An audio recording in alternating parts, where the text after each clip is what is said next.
Welcome to Larry's Library. This week I read The World of Black Hammer Library Edition, Volume 5. Now, is it the last one? I don't know. If you know, put it down in the description. Put it down in the comments and let me know if this is the last one. So, this is a big, beautiful library edition from Dark Horse. One of my favorite formats for sure. Just exceptional build quality at a great price point. Dark Horse does it every time. I don't know how they do it. This one is either 224 pages or 248 pages. I don't know which. In the listing at the publisher, it says one thing, and then the listings at all of the various retailers, it says the other. So it's either 224 or 248. I wasn't about to count them all, and once again, this is another example of a modern collected hardcover with not a single page number. You gotta love that. So, no page numbers. So this is the retail list is $49.99. But as I always say, don't be a chump. Get it from a good online discounter like InStockTrades.com, my preferred, or CheapGraphicNovels.com. They're pretty good too. Either one of them, and there are others, but those are my top two picks. You can get it for as little as $28.99 at InStockTrades as of the time of this shooting. And I am about 3 weeks ahead on my scheduling here. So hopefully the stock holds out for you. They should. So the creators on this one, there's a long list. I'm going to look at my notes here because there's no way I could have memorized it. But you have writing by the great Patton Oswalt, Scott Snyder, Jeff Johns, Chip Zdarsky, Marika Tamaki, Kelly Thompson, Cullen Bunn, and Cecil Castellucci, I believe is the pronunciation. Now the art is just as varied. You've got Dean Kotz, Scott Collins, Johnny Christmas, Diego Olotica. Not sure the pronunciation on that. I tried to look, did my best. Looked at a lot of videos, and they were all speaking too fast. I could not figure it out, but Diego Olotica, I think is it. And he's a great one. So anyway, also Leonardo Romero, another great artist I had not heard of, but great stuff in this volume. Malachi Ward, Matthew Sheehan, Melissa Duffy, and David Rubin finishes it out with the last story.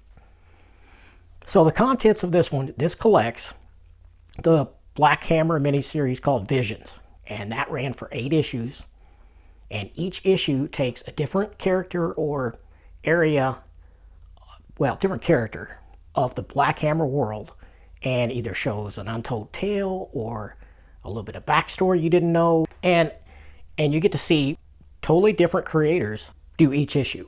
So, of course, the art and the writing style changes from story to story to story, which is kind of cool, but, there's ups and downs, of course, because you got radical different styles at play here.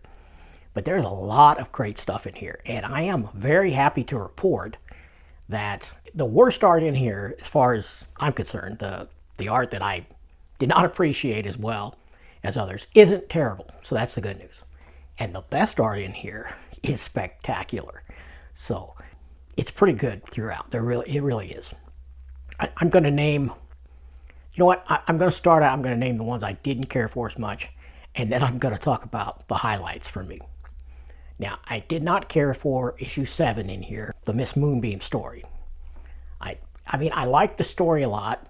The art style was just not for me. This was art by Melissa Duffy. And what I came away with here is it really reminded me of Jeff Lemire, in that I love the story, I love the plot, love the characters. I even love the storytelling of the paneling. I just didn't care for that art style. It reminded me very much of a Jeff Lemire story, and her art is very reminiscent of Jeff Lemire. So if you love Jeff Lemire art, you're probably going to love that one as much as I didn't love it. So yeah, but even that is not that bad. I also wasn't in love with the art in the Abraham Slam story, and the art in that one was by Johnny Christmas, which I had never seen his work for. It wasn't terrible. It was just sort of okay for me, but you may love it. Art is very subjective, and I'm not here to force my opinion on you. I'm just going to tell you what I think. Now, highlights for me, okay, and there are several.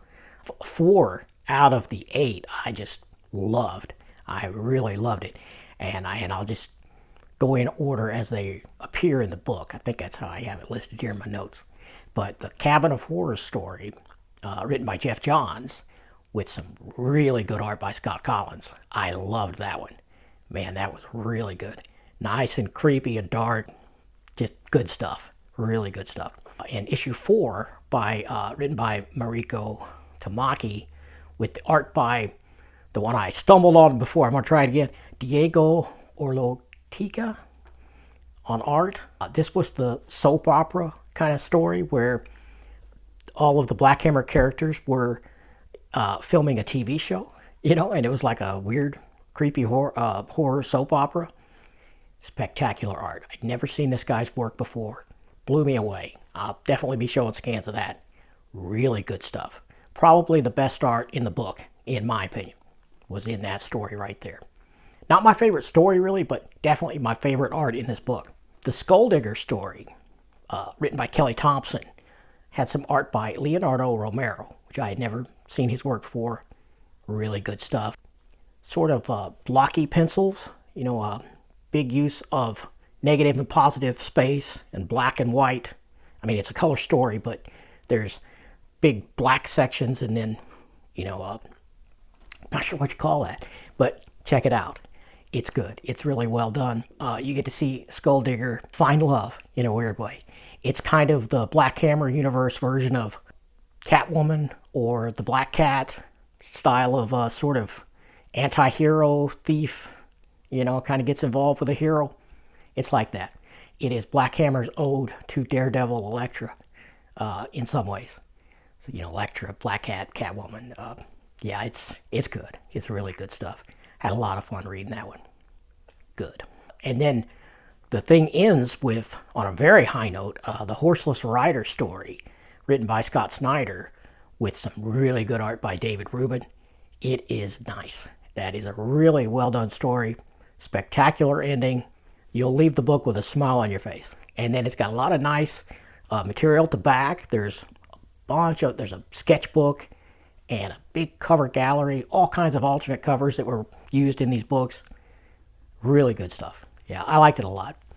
I was hesitant on my scoring of this one because I love the ones I love so much, but the two I wasn't in love with were just kind of, either or okay, But the writing all the way through all of it is really good.